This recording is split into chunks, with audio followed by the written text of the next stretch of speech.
හොඳයි. අයිබෝන් කියලා පිළිගන්නවා ගුරුදා YouTube channel එකට වෙනත වගේම ඔයාලට ආදරෙන්. ඉතින් අපි ලාභාංශ කරන වීඩියෝ එකක් කරා XD date එක ගැන. ඉතින් මම ඒකෙදි කිව්වා තවත් වීඩියෝ එකක් කරනවා ලාභාංශ වල announcement එක තියෙන දේවල් ගැන පොඩ්ඩක් කතා කරන්න කියලා. ඉතින් මම මේ වීඩියෝ එක තමයි මේ විදිහට අද ගන්න බලාපොරොත්තු වෙන්නේ. එහෙනම් අපි ගිහලා බලමු CC website එකට ලාභාංශ නැත්නම් dividend announcement එකක් අරගෙන dividend announcement එකේ මොනවද තියෙන්නේ කියලා. ඉතින් අපිට පුළුවන් CC website එක මේ විදිහට ගන්න. මේ CC website එක ගන්නකොට මේ විදිහට තියෙන්නේ. ඒකට මෙන් පහළට එද්දි ඕනනම් company එක search කරගන්න පුළුවන් මෙතන උඩින්. එහෙම නැත්නම් සාමාන්‍ය dividend announcement කරලා තියෙන මොනවද කියලා බලන්න.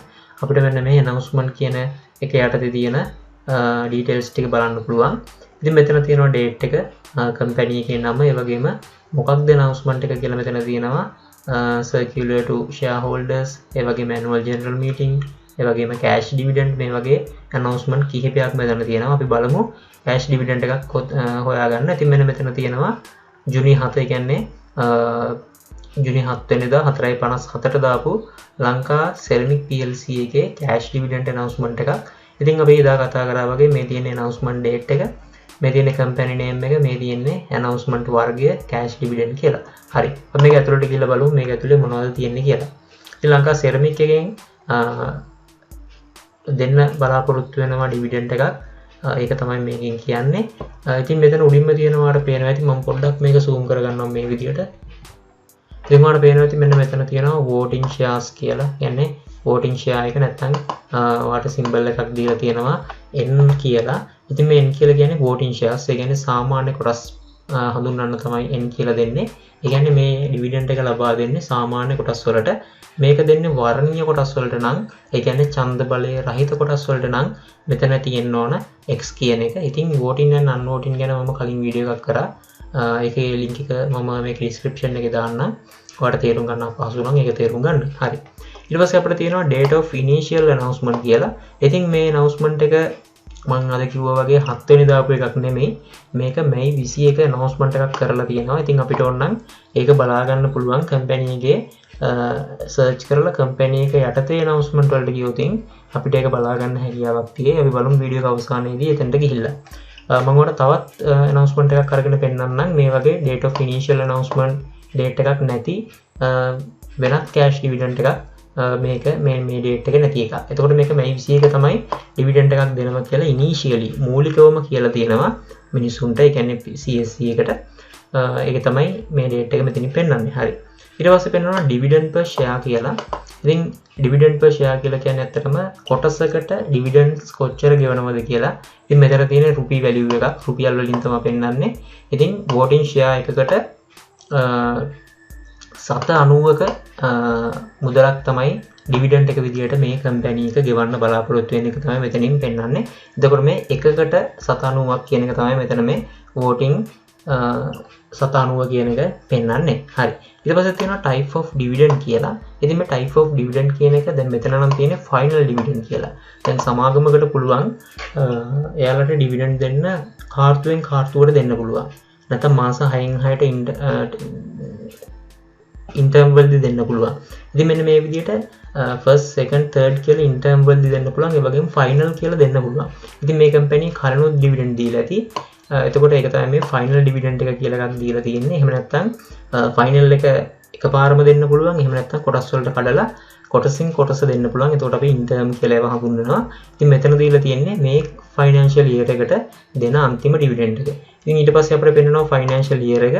ඒ කියන්නේ මේ ලාභාංශය දෙන්නේ මොන අවුරුද්දටද කියන එක. ඉතින් ඔයාලට පේනවා ඇති මෙතන තියෙනවා year ended 31st March 2021 කියලා. ඒ කියන්නේ 2021 මාර්ච් 31ට අවසන් වෙන අවුරුද්දක් තියෙනවා. ඒ කියන්නේ 20/20 4/1 අප්‍රේල් 1 වෙනිදා සිට 20/21 මාර්තු 31 කියන අවුරුද්ද ඇතුළත දෙන ඩිවිඩන්ඩ් එකක් තමයි මේ ෆයිනල් ඩිවිඩන්ඩ් එක විදිහට අපිට දීලා තියෙන්නේ. හරි. ඊට පස්සේ යටින් තියෙනවා shareholder approval කියලා. ඉතින් shareholder approval required කියලා තමයි තියෙන්නේ. يعني අවශ්‍යයි කියන එක තමයි මෙතන කියන්නේ. දැන් අපි දන්නවා කම්පැනි එක තීරණ ගන්නේ මැනේජ්මන්ට් එක උනාට ඒ තීරණ ක්‍රියාත්මක කරනවද නැද්ද කියන එක තීරණය කරන්නේ අයිතිකාරයෝ. එතකොට ෂෙයා හෝල්ඩර්ස්ලා තමයි ව්‍යාපාරයක අයිතිකාරයෝ වෙන්නේ PLC එක. එතකොට කළමනාකරුවන් තීරණය කරාට ඩිවිඩන්ඩ් එකක් රුපියල් 790ක ගෙවනවා කියලා මේකට ඇත්තටම අවසරය ගන්න ඕන අයිතිකරුවන්ගෙන්. එතකොට මේක ගන්නේ PLC එක නම් ඇනුවල් ජෙනරල් මීටින් එක. ඒ කියන්නේ වාර්ෂික මහසභා රැස්වීමෙන් තමයි මේකට ඇප්‍රූවල් එක ගන්න ඕන. ඉතින් එහෙමනම් මේ වාර්ෂික මහසභා රැස්වීමක් තියන්න ඕන. ඉතින් ඒ වාර්ෂික මහසභා රැස්වීම වෙන දැන් අපි කෙටියෙන් හඳුන්වනවා AGM එක කියලා. AGM එක තියෙන ඩේට් එක තමයි ඔයාලට මෙතනින් යටින් දීලා තියෙන්නේ. ඉතින් මේ required shareholder approval එක required නිසා තමයි AGM එකක් තියලා මේ ඩිවිඩන්ඩ් එක දෙන්නද එපාද කියන එක තීරණය ගන්න. ඉතින් ඒ තීරණය කරන්නේ කොටස් හිමියන්ගේ ඡන්දයෙන්. ඉතින් අපි කිව්වා voting shares වලට එක share එකකට එක ඡන්දයක් හිමි වෙනවා කියලා. එතකොට ඒ අනුව AGM එකේදී ඡන්දයක් පවත්වනවා.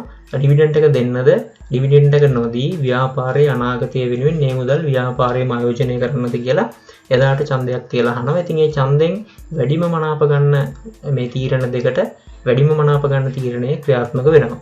ඉතින් අපිට කියන්න බෑ මේ ඩිවිඩන්ඩ් එක අනිවාර්යෙන්ම හම්බෙයිද නැද්ද කියලා. මොකද AGM එක දවසේ එන ඉලෙක්ෂන් එක අනුව ඒ ඉලෙක්ෂන් එකෙන් ගන්න තීරණයත් එක්ක තමයි මේක ගෙවනවද නැද්ද කියන එක තීරණය වෙන්නේ.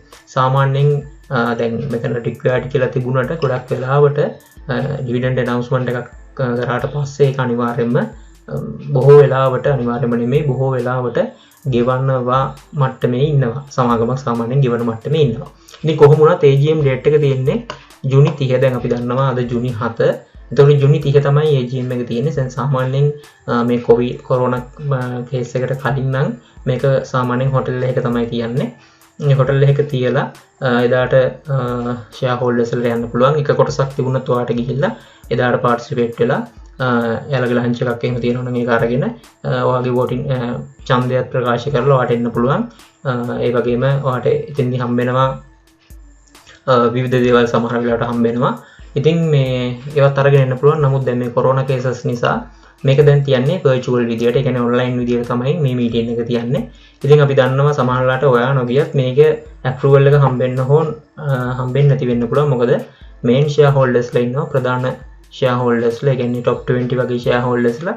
ඉතින් වැඩිම ව්‍යාපාරයේ වැඩිම අයිතියක් තියෙන යාළුවට. ඉතින් යාළුවා ගන්න තීරණත් එක තමයි මේ dividend හම්බෙනවද නැද්ද කියන එක තීරණය වෙන්නේ. හරි. ඉතින් මේව ගැන දැන් සාමාන්‍යයෙන් ඔයා යම් සමාගම දැන් මේක රොයල් සෙරමික් එකේ නම් ඔයා මේ ෂෙයාර්ස් අරන් තියෙනවා නම් ඔයාට මේ ගැන දැනුවත් කිරීමක් කරනවා යාලා ඊමේල් එකක් වෙන්න පුළුවන් AGM එක ඔන්ලයින් තියෙනවා කියලා. නැත්නම් ඔයාලා කම්පැනි එකට ගිහිල්ලා බලන්න පුළුවන්. එයාලගේ වෙබ්සයිට් එකක මේ දේවල් දැනුවත් කරනවා. හරි. ඊට පස්සේ XD date එක ගැන තියෙනවා. ඉතින් අපි XD date එක ගැන අපේ කලින් වීඩියෝ එකේදී කතා කරා. ඉතින් මේ වීඩියෝ එක බැලුවේ නැත්නම් අනිවාර්යෙන් මේක බලලා පස්සේ මගේ දැන් මේ කරන වීඩියෝ එක බලන්න. හරි. ඉතින් ඊට පස්සේ payment date එක තියෙනවා. මම එදා කිව්වා මේ dividend එක shareholder approval එක හම්බුනාට පස්සේ ඔයාට හම්බ වෙනවා නම් ඒක ඔයාගේ බැංක් එකට වැටෙන දවස් තමයි මේ payment date එක විදියට අපි හඳුන්වන්නේ. ඉතින් share transfer book කියලා තියෙනවා. ඉතින් මේක open විදියට තමයි තියෙන්නේ. ඒ වගේම description එකේ තියෙනවා further announcement to that made on 21st May 2021 කියලා දෙන්නේ. ඒ කියන්නේ මේ තවදුරටත් මේකේ විස්තර ඕන නම් මේකේ කලින් announcement එකේ බලන්න කියලා තමයි මෙතෙන්දී කියන්නේ description එකේදී. නැත්තම් මෙතන සාමාන්‍යයෙන් description එකේ දෙනවා මේක මේ දෙන්නේ financial year එකට. මෙන්න මේ financial year එකට කියන එක මෙයාලා වැඩිදුරටත් මේකේ දක්වනවා. ඉතින් දැන් ඔයාලට පේනවා ඇති dividend announcement එකක තියෙන දේවල් සරලව පැහැදිලි වෙන්නේ නැති. මම තවත් dividend announcement එකක් පෙන්නන්නම්. එතකොට ඒ dividend announcement එහෙම ලොකුවට එකින් එකට වෙනස් වීමක් සිද්ධ වෙන්නේ නැහැ කියන එක පෙන්නන්න. හරි අපි බලමු මෙතන ගිහලා තව dividend announcement එකක්. දැන් ඔයාලට මෙහෙම යද්දි තේරෙනවා එක එක විවිධ announcement තියෙනවා. ඉතින් ඔයාලට මෙතෙන්දි බලන්න පුළුවන් මේ යටින් තියෙනවා cash dividend කියලා. ඉතින් අපිට එහෙම එකක් තමයි මෙතෙන්දි තෝරගන්න ඕන වෙන්නේ. ඉතින් මම ටිකක් මෙහෙම පහළට එනවා. පහළට එද්දි අපි බලමු මොනවද cash dividend දීලා තියෙන්නේ කියලා. ඉතින් සාමාන්‍යයෙන් මේ දවස්වල dividend දෙනවා. ඉතින් dividend නිසාම තමයි සමහර ෂෙයාර්ස් උඩ යන්නේ. දැන් මෙතන තියෙනවා Winforce Limited එකේ cash dividend එකක් දීලා තියෙනවා. ජුනි 3 තමයි මේක announcement කරලා තියෙන්නේ. අපි බලමු ඇතුළට ගිහිල්ලා මේකේ මොකද්ද තියෙන්නේ කියලා. දැන් ඔයාලට පේනවා ඇති මේකේ initial date announcement එකක් තියෙනවා. ජුනි 3 තමයි මේක කරලා තියෙන්නේ. නමුත් මේක මෙතන කලින් ගිහිල්ලා බැලුවොත් එහෙම ඔයාලට පේන්නේ මේක කවද්ද මේ announcement එක දාලා තියෙන්නේ කවද්ද කියන එක. හරි. ඉතින් මේකේ තියෙන අර විදිහම තමයි 75ක තමයි මේක දෙන්නේ. මේක දෙන්නේ first in term එකේදී මම ඔයාලට කලින් කිව්වා වගේ මෙයාලා dividend කිහිපයක් දෙන්න බලාපොරොත්තු වෙන්නේ ඇති. සමහර විට මේක first in term කියලා එකක් දෙන්න පුළුවන්. එතකොට මේ අවුරුද්දට තව දෙන්න නැති වුණොත් ඒක තමයි final එක දෙන්නේ. ඉතින් මේ සමහරලාට first second third විදියට දීලා තව final එකකුත් දෙන්න පුළුවන්. ඊට පස්සේ financial year එක තියෙනවා 20යි 2021 සහ 2022. ඒ කියන්නේ මේ දැන් මේ ගත වෙන අවුරුද්දට තමයි මේක දීලා තියෙන්නේ. දැන් මේකේ තියෙනවා අර වෙනදි shareholder approval එක required නැහැ. කියන්නේ not required. මේකේ කියන්නේ අනිවාර්යයෙන්ම මේ dividend එක ඔයාලට හම්බ වෙනවා කියන එක. ඊට පස්සේ exit date එක තියෙනවා. ඒ වගේම payment date එක තියෙනවා. share transfer book එක on කියලා තියෙනවා. description එකේදී කියනවා interim dividend for the year 2021 සහ 2022 කියන අවුරුද්දක තමයි මේක දෙන්නේ කියන එක තමයි මෙතනින් කාර්තුවට කියන එක තමයි මේකෙන් තව දුරටත් දක්වලා තියෙන්නේ. මට මේ වගේ තව ඕන තරම් ගිහිල්ලා cash dividend බලන්න පුළුවන්. දැන් කාගිල්ස් සිලෝන් PLC එකෙත් දීලා තියෙනවා. අපි ඒකෙත් බලමු. දැන් මේකෙත් තියෙන්නේ රුපියල් 4710ක dividend එකක්. ඉතින් මේ වගේ ගොඩක් සමාන දේවල් තමයි තියෙන්නේ. වෙනස් දෙයක් නැහැ. මොනවා හරි වෙනස් දෙයක් ඔයාලා දැක්කොත් අනිවාර්යයෙන්ම comment section එකේ comment එකක් දාන්න. මම මොනවා හරි කියන්න අතපසු වුණා නම් ඒත් ඔයාලා මොනවා හරි දේවල් තිබුණොත් අනිවාර්යයෙන්ම දන්න කෙනෙක් නම් comment එකක් දාලා ඒක mention කරන්න, අනිත් අය දැනුවත් කරන්න. එහෙනම් අපි තවත් ඔයාලව දැනුවත් කරන්න වැදගත් වීඩියෝ එකකින් ඉක්මනට හම්බෙමු. සුබ දවසක් කියලා ඔයාලට ප්‍රාර්ථනා කරනවා.